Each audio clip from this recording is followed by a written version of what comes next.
Let's hit the field. It is Friday, June 27th, and the Yankees were back in the Bronx to take on the A's under the lights at Yankee Stadium.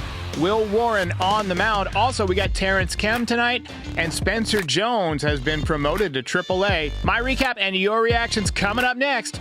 This is Pinstripe Territory. Just wanted to talk, that's all. How's it going, everybody? Welcome back. Welcome back. Yankees take game one of the series 3-0. I would have liked more than 4 hits against the Athletics, but Will Warren got the job done. 81 games in the books. We are halfway through the 2025 championship season, as it's called in all of the Major League yearbooks. Here with me tonight, as he is every Friday night, except for next Friday, because it's the 4th of July, and he's going to the game, Terrence Kemp. Terrence, how you feeling about the Yankees at the halfway point? Dude, I didn't even compute that we're already halfway through the season until you brought that up. It goes quick, man. I mean, damn. Obviously, they weren't playing that well of late, but they got the win tonight, so you got to take it. I feel like they've played a little bit better of late from compared to last week, so I'm not going to complain too much. The lead in the division is slim, but it's still in first place. Yeah, I mean, I think that we're going to be okay. I mean, there's obviously some stuff going on that we need to take care of, that we need to fix. But as of right now, I'm not going to complain too much about, about how the Yankees are looking. I don't know why we get so excited about prospects, but we do. Spencer Jones called up to AAA. We have both been on the record as criticizing him because of how much he strikes out. We're going to talk about him later tonight, but he went deep in his AAA at bat, so he's making us look bad. But hey, I'd be so happy if he becomes the left-handed judge. I would go ecstatic if that happens, but they still have nowhere to put him. We had Jason Dominguez sitting tonight, which I had a real problem with because he had 4 hits 2 nights ago, and now he's had 2 days to cool off, which I'm not a fan of. It's like Boone's almost intentionally trying to cool guys off. I know the Yankees don't believe in hot, but I do. But what are your thoughts on that? Yeah, the don't believe in hot. We had heard kind of murmurs about that in the last few years, and then obviously Mr. Frazier being a guest on Foul Territory on the Mothership, kind of going into that, and that really annoyed me because anybody who's played sports, I don't even care if it's baseball, but I don't even care if you're playing in your men's rec league. Some days you just feel good and you kind of string together a couple good performances, and I think that's the case with chess and science, anything that a human does. There have been reported, documented instances where there's a flow of state, a mind flow, if you will, and I just don't buy into that. So yeah, that does annoy me that he sat. He's a young player. He needs the reps. I've been encouraged with what I've seen. I honestly, Derek, I don't know how you feel about this. I don't think he's going to go out there and win a gold glove in the outfield, but I feel a lot better about his defense than I did at the start of the season. He's looked a lot better against lefties, right side of the plate, and he needs reps. He's a young guy and he needs reps. And I know that Grisham's had a great season for us so far, but it's dude is probably going to be on another team next year. This is his walk year in free agency. He's going to command, I think, more money than the Yankees are going to be willing to pay. And to me, it's Jason Dominguez is the future. It's not Trent Grisham. Yeah, I agree with you 100%. We got some comments in here, people saying that Dominguez is definitely getting traded. I highly disagree with that. He's been really solid. He's been getting better and better. And I just can't imagine them moving him, given the rate of improvement. The 3 home run game, he's exciting, he's marketable, he's one of their better base runners, and he's developing in left field. So I don't think that's going to happen. We got another guy who's been very critical of Aaron Judge, called him Aaron Fudge, biggest fraud of all time, doesn't hit in key situations. He did leave a small village on the bases tonight, but we'll let that comment stand. Let's go to the recap. Let's get it going. So Yankees win this one 3-0. We had a home run from Jazz. Bellinger had an RBI single, but things got a little bit stressful in the first inning. I'm not going to lie. Warren walked the bases loaded. He threw 36 pitches. He did work out of it with a couple of backwards strikeouts. But things were stressful early on. Yankees jumped out to an early lead. Jazz Chisholm, second deck home run, 12th of the year, 5th since coming off the injured list. What are you thinking about this new 70% approach from Jazz? It's almost like what every single one of us has been saying about Jazz since he came to the Yankees, which is you don't need to swing so hard, right? And he's finally, it's like it finally sunk in. I'm in marketing, right? And there's this thing in marketing where someone has to see a message like 20 times before it like really clicks. Like, how many times did he have to get told, hey, you don't need to swing so hard before it really clicked? But it seems to have clicked. What are your thoughts? Yeah, for him, less is more. He's like one of those fast twitch guys, and he's so athletic that I think that for him, I understand that maybe the optic to somebody who was watching, Murderers Row 1920s Yankees would be like, what do you mean he's not playing 100%? Yeah. Like, I understand that the optic of that isn't going to sound great, but for a guy like him, I literally think just less is more. And they put it up on the broadcast tonight, but since he's been activated off the injured list, he's hitting up like 328, I think. He's played really, really well since coming off the injured list.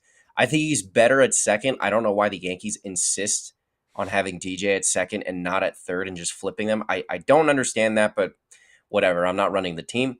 But he's looked solid at third. It's not like I don't think he's he doesn't hurt them defensively there. But yeah, I think he's a huge part of this team, man. I mean, he really needs to try to stay healthy as much as possible for the rest of the year because he's a big part of what they do. I think I'm going to disagree a little bit. I don't think he's a good third baseman. I think he looked better last year at third than he's looked this year. I think he's looked way better at second base. He's definitely got more range at second base. That's for sure. His range kind of hurts us at shortstop because he cuts in front of Volpe. There's been one or two times that's happened. Not that Volpe's necessarily going to make the play this year, but yeah. Hey, we're crying over spilt milk. But the Yankees won tonight. He was a big part of it. Yankees tacked on a run on a base hit by Bellinger to score Volpe after they intentionally walked Judge. Nice protection there. Belly had a good night. He was 2 for 4. He's up to 264, 770 OPS. What are your thoughts on him? Do you think he's going to opt out? Where do you stand on that halfway through this season?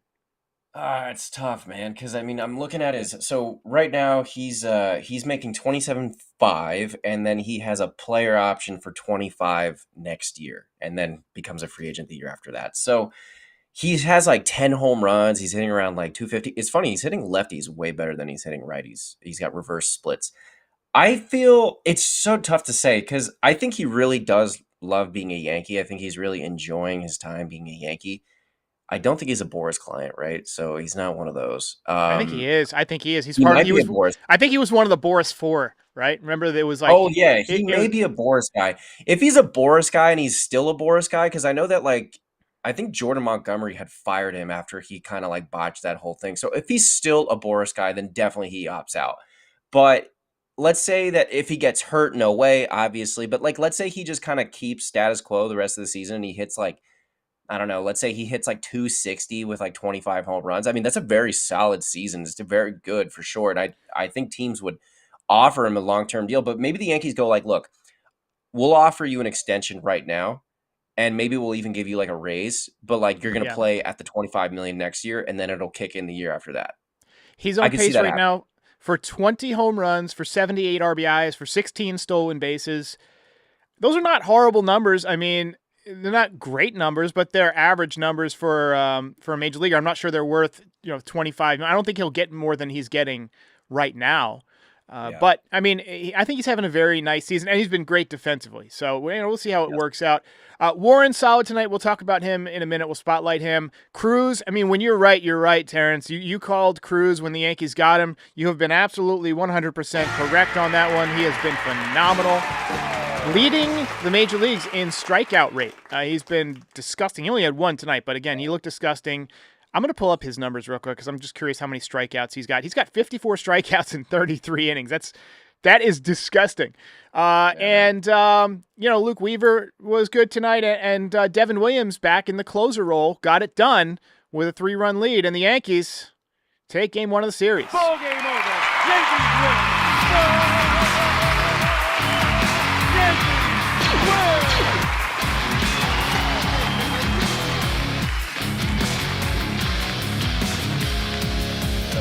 You're a winner.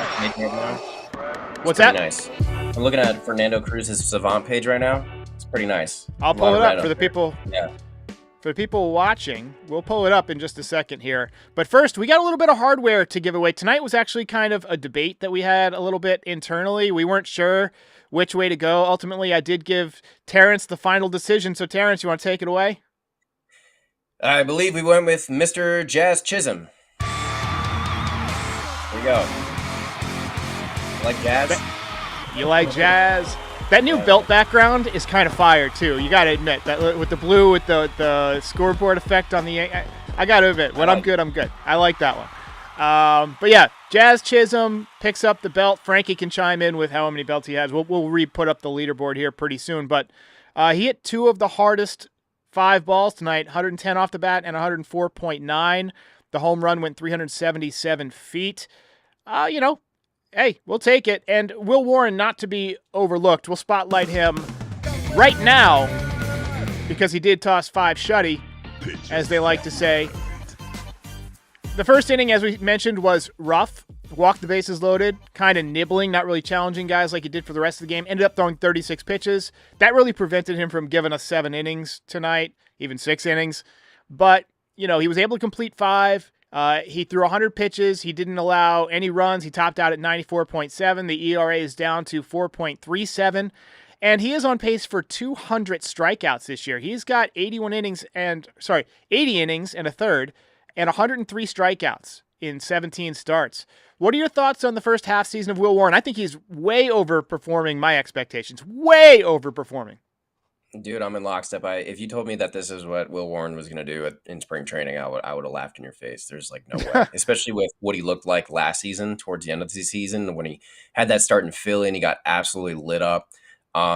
He's looked really good, man. And a good sign as well is he struggled in the first inning. He threw way too many pitches, walked bases loaded, and then he kind of reined himself back in, and he didn't let the game get away from him, which is definitely a really good sign with young pitchers when they don't kind of let that get in their head too much and they're able to just sort of keep going, settle in, if you will. I think with him, it's very much like Clark Schmidt-esque. I know a lot of people like to say he's Michael King. I don't think he's Michael King. I see him much more like a Clark Schmidt, especially with he doesn't really go super deep in the games. Again, I'm not complaining about the guy. He's pitched really well, but it's just a fact. I rarely see him go deep. He's done it a couple times and it's been nice, but with him, it'll be interesting because when they get Cole back next season, right? So when he gets back off Tommy John, and it's definitely not going to be in time for the start of the year, but probably more like end of May or June or so. Then they kind of got 6 guys, right? With Schmidt and Warren in the number 5 spot. And then I think one of them is really tradable.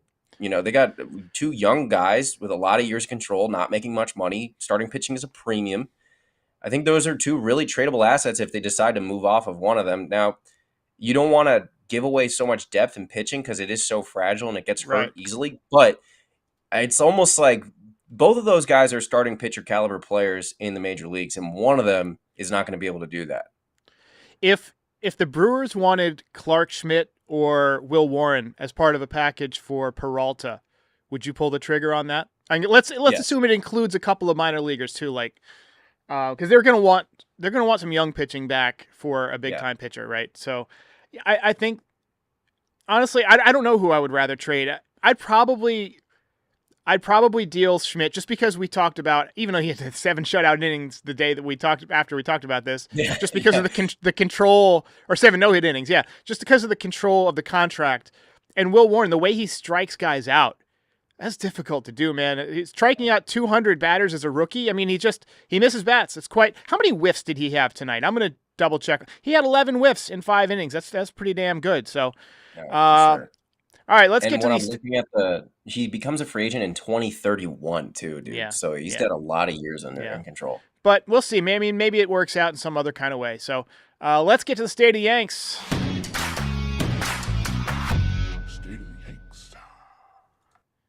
All right, so Marcus Stroman scheduled to pitch on Sunday, possibly. He's going to throw a bullpen. The Yankees will make their decision.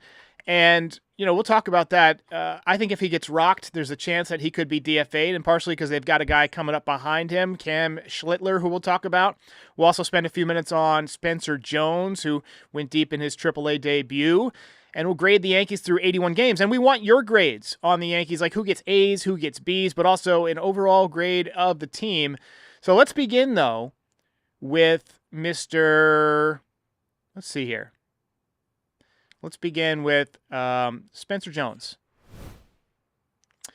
Spencer Jones went deep. You and I have both been critical of Spencer Jones. And look, he's obviously a mutant, like in his size and athleticism, but that doesn't necessarily mean that they're going to be a great player. And a lot of times those bigger guys like Judge, it took him a long time to figure it out. Like even guys like O'Neal Cruz took a couple of years, like in the major leagues, like to really get going. Those bigger strike zones can be very difficult. And he has 70 strikeouts and 175 at bats. That is a lot. We're not, not kidding there. But he's getting a shot at AAA. I mean, he's turned it on at AA the last couple of weeks. He did reduce his strikeout rate a little bit. I'm an optimist in general, but I'm not going to let a couple of weeks of his strikeout rate being reduced, like, set me off to be like, oh my God, he's definitely legit now. Like, because the same, you know what I mean? Like, it could be one that a lot of the better pitchers from AA have been promoted to AAA, right? It could be that he's getting used to AA pitching. Could be the new stance. It could be a lot of things.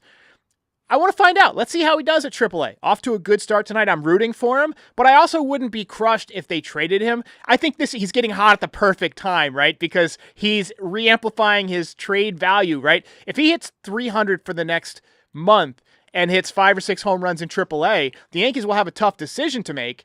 Do we, keep him as a prospect, maybe put him in the outfield, give him a chance? Do we trade somebody like Trent Grisham? I mean, the outfield is crowded already. Or do we use Spencer Jones as part of a package to go get someone else? I tend to, if I was Cashman and he had a really hot month, I would deal him. I would capitalize on that hot streak and deal him. What are your thoughts? Yeah, it's the outfield is crowded for sure. Now you got the Martian, Bellinger, Grisham, Judge, right? So he's not really going to factor in this year at all. We know this. Then you got to think about it this way, right? Where Bellinger can opt out, Grisham is going to be a free agent, and then 2 of those guys are gone immediately. And then Kyle Tucker is going to be a free agent. So it's like, are you interested in that? So there's a lot of different directions that they could take. I tend to agree with you. And I said this before on a show where I think when I was like making my debut on this show with you, Derek, I was like so high on Spencer Jones. I had a little bit of the lefty Judge glasses on. He's a physically big guy, a Vanderbilt guy. They usually produce guys really well. And he's like a plus defender with great speed and athleticism. And obviously the tools are there. But you're not going to be a very good player if you don't hit the ball, right? So he seems to have sort of achieved AA. He's like 1 AA. And you said this before, the Yankees like to let their guys like sort of accomplish a level before they get promoted. So it's kind of like now or never with him, right? He's 24, which isn't old because I don't think Judge made his debut until he was like 25. So like, let's keep that in mind. And he went to college. But it's definitely, an interesting kind of conundrum here. I'm okay if they traded him for like the right deal, obviously. If they got a good player in return, would I be, I guess, somewhat disappointed? Yeah, because like, I was kind of following him, whatever. But if they get a nice return, it's all about what the return is. If they get a bag of chips, I'm going to be annoyed. Yeah. So there it is. If they deal him and he hits 70 home runs, I'm going to be so pissed off, but I'll live with it. I mean, the older Yankees fans remember like Doug Drabeck was a Yankee, Jay Buhner was a Yankee, and they traded these guys and didn't get a lot for him. But let's talk about Marcus Stroman. He is getting the start on Sunday from what we're hearing. 0-1 with 11.57 ERA. This year he made 3 starts, 6.97 ERA in rehab, last pitched on April 11th. He's not 24. He is 34 years old. I'll correct that typo on the screen. But what are your thoughts on Marcus Stroman? I think if he gets hit hard on Sunday, I think he gets DFA'd. Yeah, dude. Oh my God. Because he got like lit up in his rehab start in AA, and that's really not what you want to see. He's not a guy that throws hard, so he has to rely on like pinpoint accuracy and command and being able to mix his pitches well and calling a good game.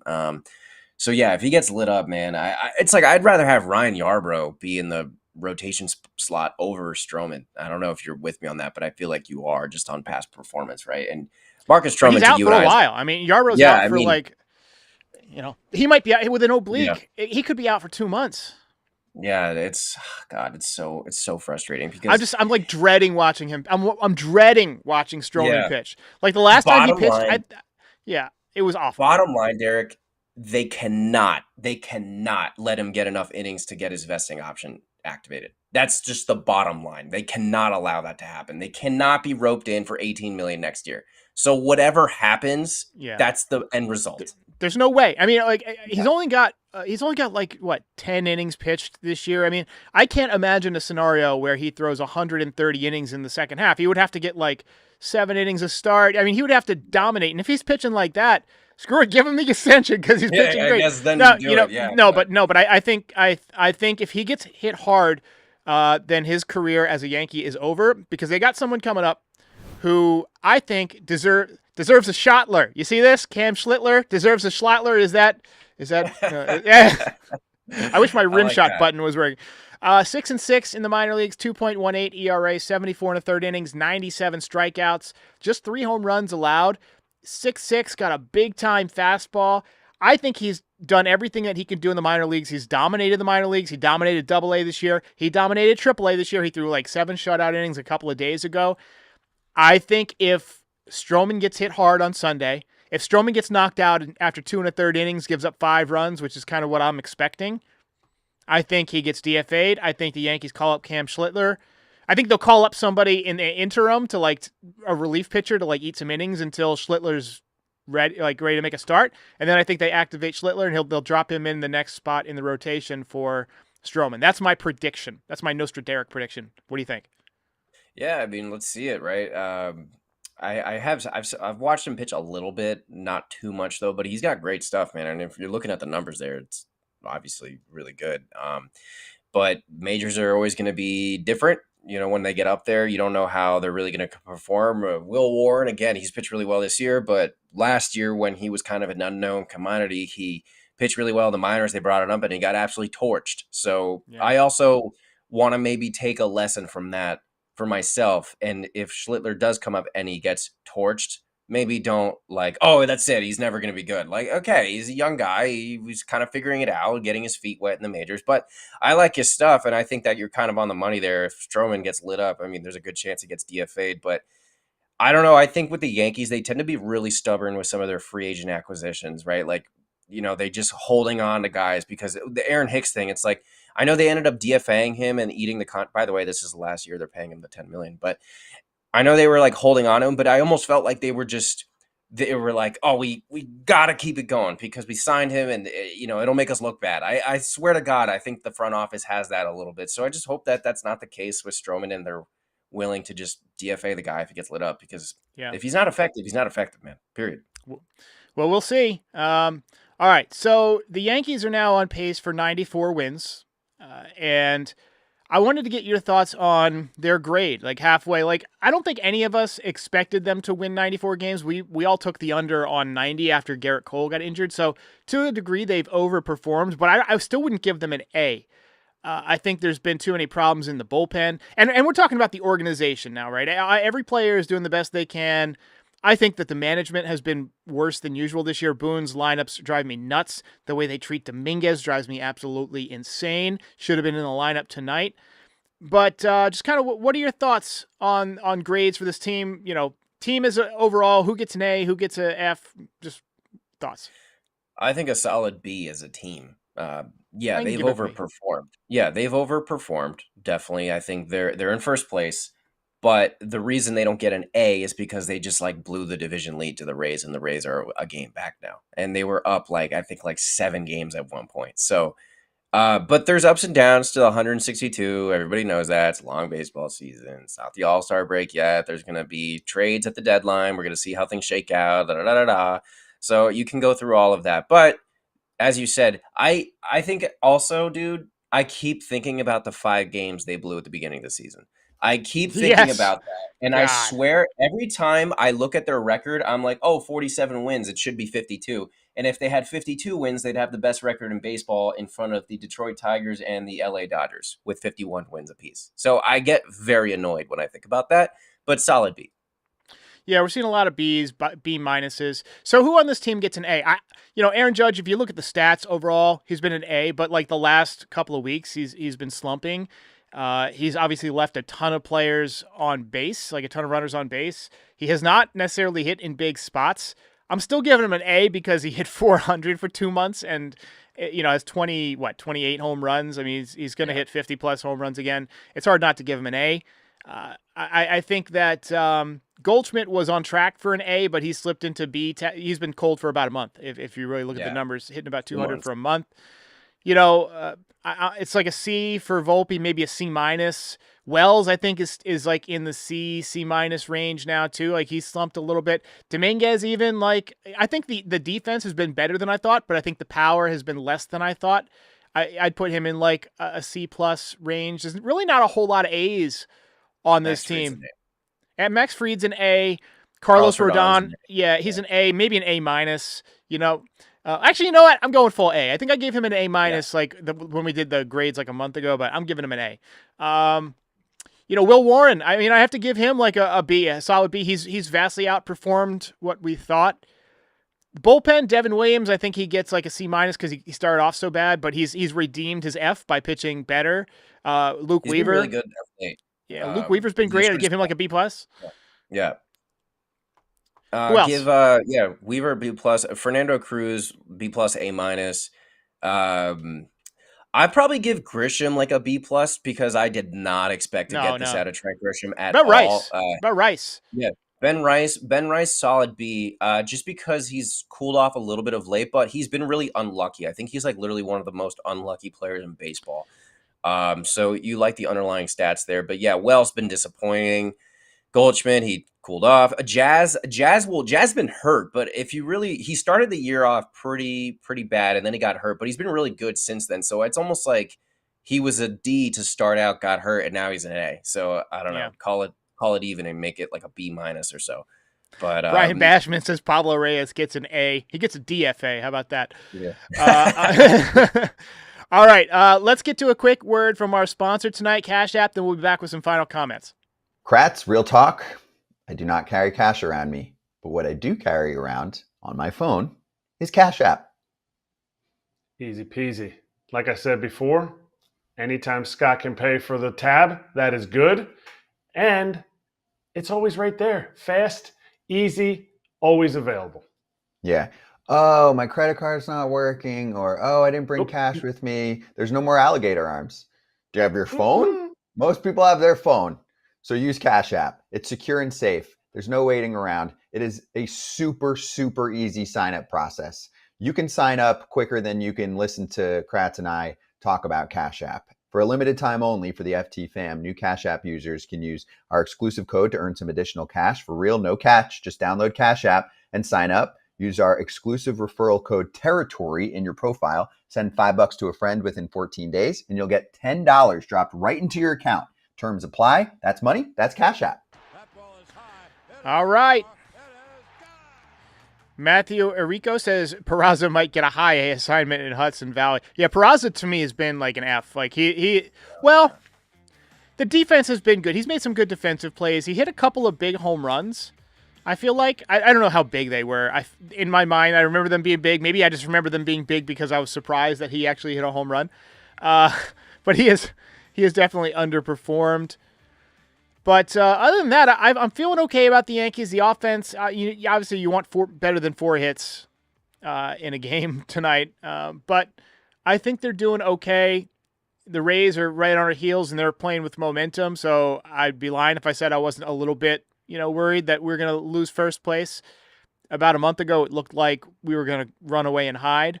But I think there's a good chance that the Yankees are going to be active at the deadline, kind of like they were in like 2017 and 2022 when they were, when they're in striking distance. Cashman seems to be more aggressive than if they have a big lead or if they're way behind, right? If they're way behind, he seems to think, I'll pick up one nobody reliever. Or if they're way ahead, it's like, well, we're getting a couple guys back as an injury. That'll be our move, right? Now they are getting Luis Gil back, which he's already said is a move, right? Yeah, I knew they were gonna do that, man. I knew you called it. Yeah, I remember you saying those words, Cashman. I remember you quoting Cashman in the future to me. You're like, this is an actual quote that Cashman's gonna say in a month. We're getting Luis Gil back. That's like trading for a top-of-the-line starter. And then he literally said the exact phrase that you sent me. And so I remember laughing when I saw it. But, yeah, I think that I think they will still be aggressive. And I still think they'll go for pitching. I think they're going to try and improve the bullpen. I like Freddie Peralta, but like you said, they got Will Warren, they got Clark Schmidt, they got Heel. Maybe they don't necessarily need to go out and get a starting pitcher. We'll see how it looks. Cam Schlittler could step in, and what if he's lights out, right? What if he's one of those guys? He looked good in spring training. I think they're going to go after some bullpen arms. Bednar is somebody that we talked about that we like. I know you talked about Bird. You gave me the idea for Bird. What would you pay for Mason Miller? How far would you go for Mason Miller? Spencer Jones? Well, all right. If they say Spencer Jones and Cam Schlittler for Mason Miller, that's a top 100 prospect and a guy who is having a hot streak. That is a tough one. I feel like I do it, dude. I honestly, I think I do it just because their starting rotation. Will Warren has pitched well. Everyone's pitched pretty well other than Marcus Stroman, population on the Sun. But I think I do it. I know that he hasn't had a great year. His ERA is a little inflated, and he's kind of like Tommy John waiting to happen. But the guy's got like electric stuff. Also, you got to keep in mind he's coming from the A's. So that coming from the A's to New York is a totally different animal, as you know. And especially right now, they're playing in like a AAA ballpark. Now you're coming to Yankee Stadium every night. So then you got to do your research about like what kind of guy is he? What kind of makeup does he have? Is he able to kind of handle the big moment? But dude, I think I do it. You imagine, it looks like Devin Williams has figured it out. Luke Weaver's Luke Weaver, and you get in Mason Miller in there and Fernando Cruz. I mean, that's a pretty nasty like back end there with the four guys that I just named. I say that I do it though, just because I think that this bullpen, the one thing they're missing, and I was texting Derek about this the other day, is like they need a flamethrower. They need a $100 guy. Yeah. Yeah. They need a guy that comes in that throws like 100, 102. And Mason Miller's a guy like that. Another guy I'd love to have, and I don't know if the Rockies would do it, Halverson. Halverson would be a cool guy to have. Yeah. So those two guys there, I probably do it. Jones and Schlittler for that. Jones and Schlittler. I mean, that's a tough, I don't know if I would pull the trigger. It's hard. Nice. You just got the De Niro. So, and then we got to see, this is what drives me nuts. Bean Berna says, give him Everson and Arias for Miller. These guys couldn't get you someone half as good as Miller, right? I mean, Arias isn't doing anything in the minor leagues. He's not hitting. And Everson Pereira has been like he looks like a quadruple A player. They're not really giving him much of a chance. So, yeah, I don't expect that to happen. But any final thoughts, TK, as we wrap up a win here on Friday night? Just keep it going. Hopefully they keep it going. Beat up on the A's. You're better than the A's. You better take 2 out of 3. No, 3. We got to win all 3, baby. We got. Yeah, although with Stroman on Sunday, we got to win tomorrow. That's we got to win tomorrow to ensure that we're not counting on him to take the series. But anyway, Thomas says, all right. This is the final question. Straight up, this is a straight up deal. Would you trade? He spelled Lombard, but Lombard Jr. for Mason Miller straight up? Would you do it? No. Agree. 100% agree. I would say no. All right, ladies and gentlemen, thanks for watching. As always, like, subscribe. I'm told if you look right in the camera and you tell people to subscribe, they're more likely to do it. So I'll wait. I'll give you 5 seconds. 5, 4, 3, 2, 1. You've had ample time. Hit that subscribe button, and we'll see you next time. If you made it this far, do us a favor, hit the like button, hit the subscribe button, and join our community. You can also be a part of the show by calling in at 718-899-1068. Also, part of the way that we maintain and fund all of this is through NYYDesigns.shop. Check it out now. Get all sorts of fun Yankees merch, hats, hoodies, zip-ups, beanies, mugs, you name it. We've got it. Check it out, NYYDesigns.shop, and check out Pinstripe Territory on all your favorite podcast platforms. We are the official Yankees podcast of the Foul Territory Network. We're here for post-game shows after every single game, and we're here before a lot of games to talk about the game, preview the lineup, the pitching matchups, and things like that. And we're here all off-season to talk about the latest in Yankees rumors, news, etc. Join our community. We'll see you next time.